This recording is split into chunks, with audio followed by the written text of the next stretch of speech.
Selain kolam segaran, ada mitos lain yang menurut saya unik dan sangat membuat penasaran. Kabut abadi Trowulan. Kabut itu adalah salah satu mitos yang berkembang di masyarakat daerah Mojokerto yang konon katanya adalah salah satu strategi yang dilakukan oleh Patih Gajah Mada dan prajurit Majapahit untuk menyembunyikan kerajaan Majapahit dalam kabut agar tidak dapat diserang. Penasaran dengan kisahnya? Ayo kita simak video ini sampai habis.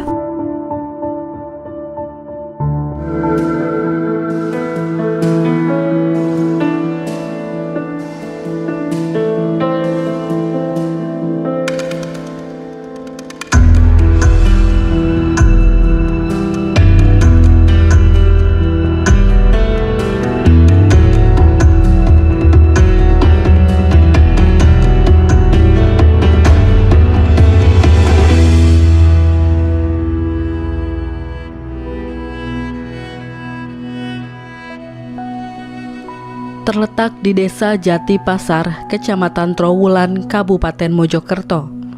Gapura Wringin Lawang cukup mudah ditemukan karena letaknya yang tidak jauh dari Jalan Raya Jombang, Mojokerto. Wringin Lawang terbuat dari batu bata merah berbentuk gapura dengan denah 4 segi panjang berukuran panjang 13 meter, lebar 11,5 meter, dan tinggi 15,5 meter.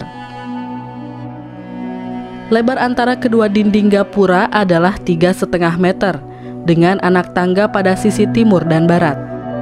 Berdasarkan hasil penelitian, pada sisi utara dan selatan gapura terdapat sisa struktur batu bata yang diduga adalah bagian dari tembok keliling. Lalu di halaman sebelah barat daya ditemukan sebanyak 14 buah sumur.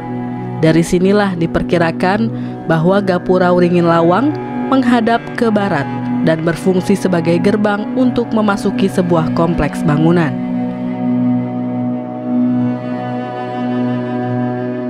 Majapahit sendiri adalah salah satu kerajaan terbesar di Indonesia yang bahkan sisa dari masa kejayaannya masih dapat dirasakan hingga sekarang lewat peninggalan-peninggalan yang ada.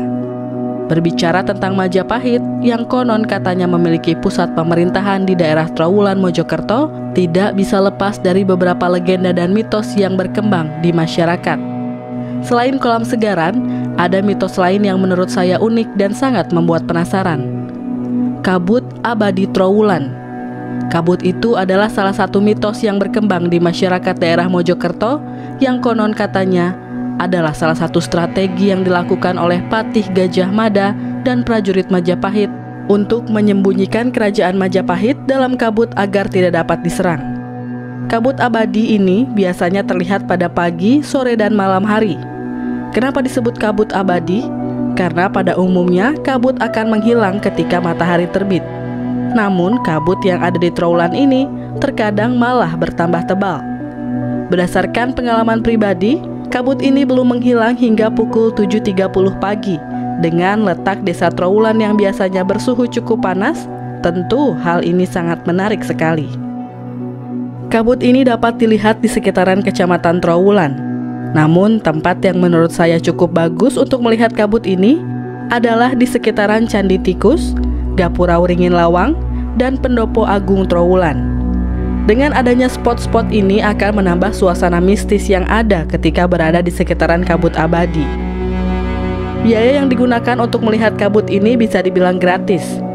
Percaya atau tidak, pada malam atau hari yang dianggap keramat seperti malam Senin, suasana yang diciptakan oleh kabut ini akan membuat setiap penikmatnya merasakan sensasi mistis yang lebih menegangkan.